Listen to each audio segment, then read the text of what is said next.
Hi, and welcome to the MyConsultant.ca Show. I'm Sarah Ostapchuk, And I'm Joshua Pantellaresco. and we're here to help you with the Canadian immigration process. This show is designed to be a brief way to inform you on Canadian immigration news headlines, immigration policy and program concepts, and introduce you to industry experts. Our first story for today is that the Government of Canada has announced that as of February 28th, many travel restrictions will be eased. Fully vaccinated travelers will be randomly selected for testing. Travelers can use the rapid antigen test to meet pre-entry requirements. Government of Canada will move travel health notice from level 3 to level 2, which means that non-essential travel is no longer not being recommended, it is now going to be allowed. So, what's going on this week for PNPs, Josh? A lot of things. It is another PNP bonanza, but the biggest two is first, a record-breaking 1,082 invites were sent out through express entry to PNP applicants. And the Alberta PNP has a new name, the Alberta Advantage Immigration Program, or AAIP, with two new streams, the Rural Renewal Stream and the Rural Entrepreneurial Stream. A big item of news this week, the 2021 annual report to Parliament on immigration has been released to the public. This report is a requirement of the Immigration and Refugee Protection Act and is a way to inform the public, Parliament, and the Minister of the IRCC on the previous year's immigration numbers as well as other impacts on immigration.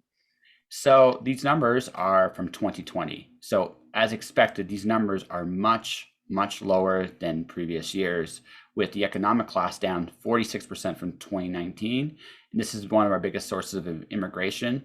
And the reason for this is very obviously the pandemic. The pandemic slowed down a significant part of travel and people very much stayed put. Unfortunately, that was the bad news of 2020. Yes, and it was, as you said, to be expected in a time where people are restricted access to places. Immigration would naturally be one of the targeted areas of government that would be hit the most. But there is some good news. On the right side of things, Canada remains in the top three countries for refugee resettlement. That's always great. And we're also going to be continuing our support of French-speaking communities and their growth through the Francophone immigration strategy. And now we are into concepts in immigration. What's on the docket this week, Sarah? Yes, so going off of the 2021 annual report, mentioned was the Francophone immigration strategy. And I did not know what this was. I thought it might be interesting to do a concepts on this topic because I don't know if too many people are familiar with it. It's a really interesting strategy that focuses on getting French-speaking immigrants into the country, not just in Quebec, but in the French communities outside of Quebec in the rest of the country. But that's not all today, ladies and gentlemen. Today, I am interviewing a very special guest, Adrian Quijano, our newest addition to the show. Adrian is going to be joining us as a news coordinator. We're going to talk about his professional background, his personal goals, and get to know him just a little bit before he officially starts next week. Hi, everyone, and welcome to another Concepts in Immigration segment. Today, we'll be talking about the Francophone immigration strategy. This strategy is mentioned in the 2021 annual report to Parliament on immigration, and so we thought it would be fitting to discuss what exactly that is. Let's get started. On March 18, 2018, former Minister of IRCC Ahmed Hussein announced the release of the Francophone immigration strategy. The strategy is a plan launched by the Canadian government of how to attract and retain French-speaking immigrants outside Quebec within Francophone minority communities across the country. It has its roots in the Immigration and Refugee Protection Act and the Official Languages Act because our history has its roots in French as a former French settled colony. Why else is it important to attract French-speaking immigrants beyond our history? Well, French is a leading global language, so having it enhances our diversity and inclusion. And because a lot of people in the world do speak French, it's better for attracting more immigrants if we have two languages in our nation. This strategy contains three objectives. First, to increase Francophone immigration to reach a target of 4.4% of French-speaking immigrants outside Quebec by 2023. Second, to support the successful integration and retention of French-speaking newcomers. And third, Strengthen the capacity of Francophone communities. Many of these objectives are also mentioned in the 2022 to 2024 Immigration Levels Plan, also fairly recently released. So how will the government achieve these objectives? Well, the Government of Canada consulted 150 stakeholders during 2017 to 2018 to understand immigration needs of Francophones. This is what they came up with for ways to achieve these objectives. First, strengthen selection tools. To increase French-speaking immigrant admissions, the IRCC will focus on selection changes that favor French-speaking applicants. So this means additional points allotted in express entry systems, a better accessibility to French tests and to make them more affordable as well, and extra support for temporary residents and for transitioning them into permanent residence. Second, more promotion and recruitment support. For example, there is an event called the Destination Canada Mobility Forum in the Canadian Embassy in France. And their goal is to promote Canada as a great country to immigrate into. And they're doing so in France because we're attracting French speakers. We need more events like this, both nationally and internationally, to promote our immigration in terms of our French-speaking population. Third, joint action with key stakeholders and partners on the federal, provincial, and territorial level. This has to do with the concept of par et pour, which is the idea that immigration strategy needs to be by and for French-speaking people. In order to properly engage with Francophones, we must be consulting Francophones to understand their needs better. And this applies also at the policy and decision level as well. Fourth, enhanced resettlement and settlement pathways. In 2017 to 2018, the IRCC provided $28 million in funding to more than 50 Francophone organizations to deliver a range of direct and indirect settlement services. The Francophone integration pathway spans from pre-arrival to citizenship, so there needs to be more improvement and adaptation for settlement services. There's also the Welcoming Francophone Communities initiative, which is that Francophone communities are central to the decision-making process of who gets to be in their community. There also needs to be greater support for the Francophone settlement sector as a whole, and resettlement and integration of refugees. And finally, fifth, coherent policy supported by evidence and outcomes.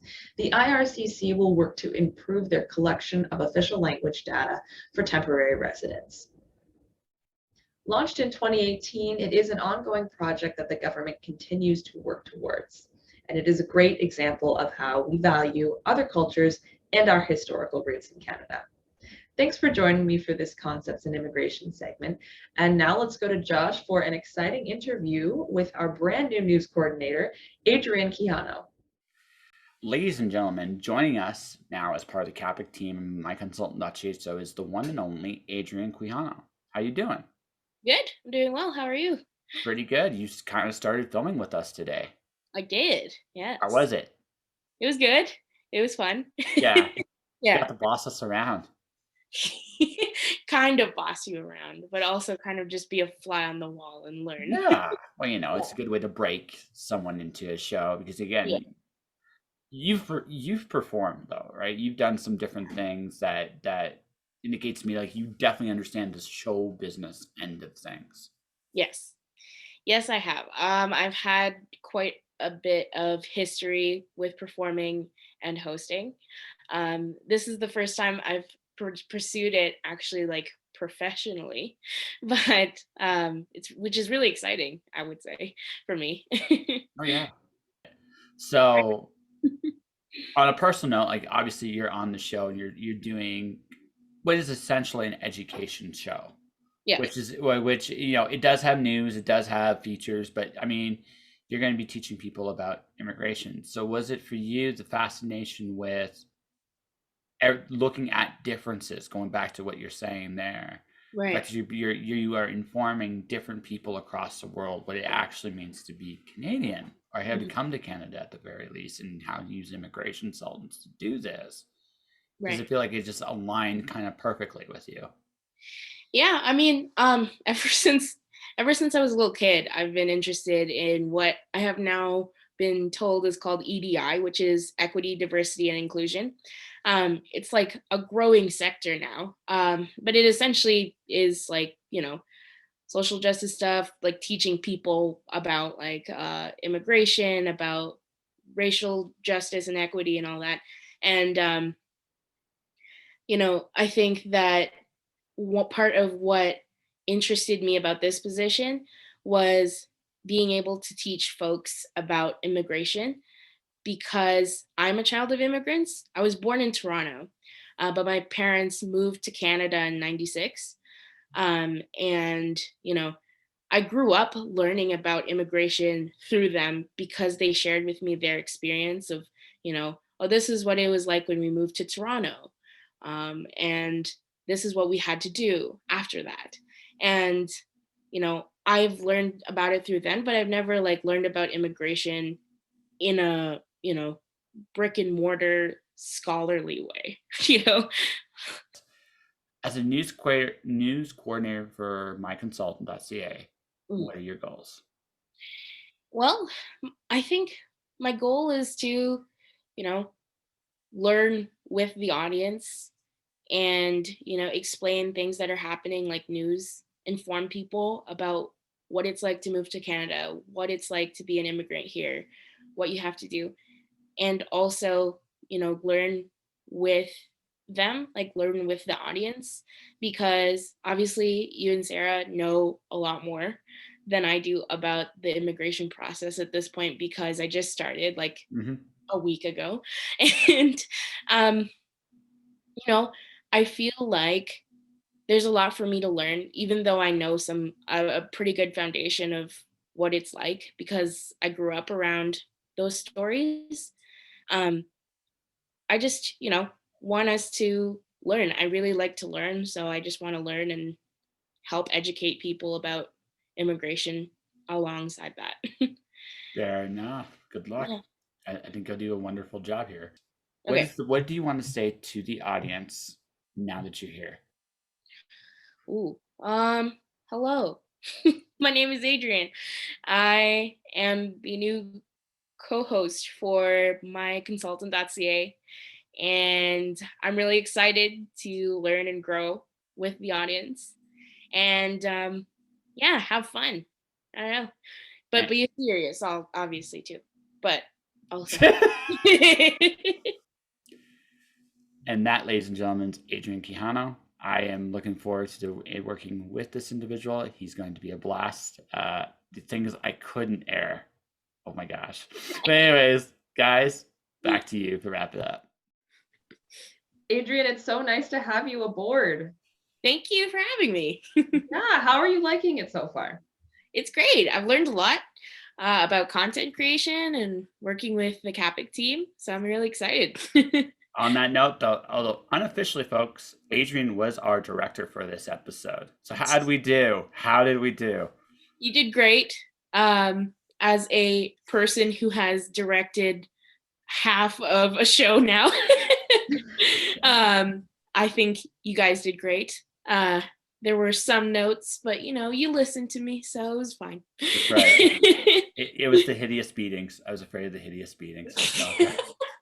Well, luckily I can't reach you over virtual space, so. It's true. You are limited by your tools. Well, it's going to be really fun moving forward, having a third person helping out, and we're going to see lots more of Adrian, right, Josh? We are. Starting next week, Adrian's going to be reading headlines. Exciting. Yeah. And I'll be doing my feature on Alberta, and well, we'll find out what Sarah's doing next week. I'm sure she's plotting something somewhere. Plotting, yes, that's me. That's right.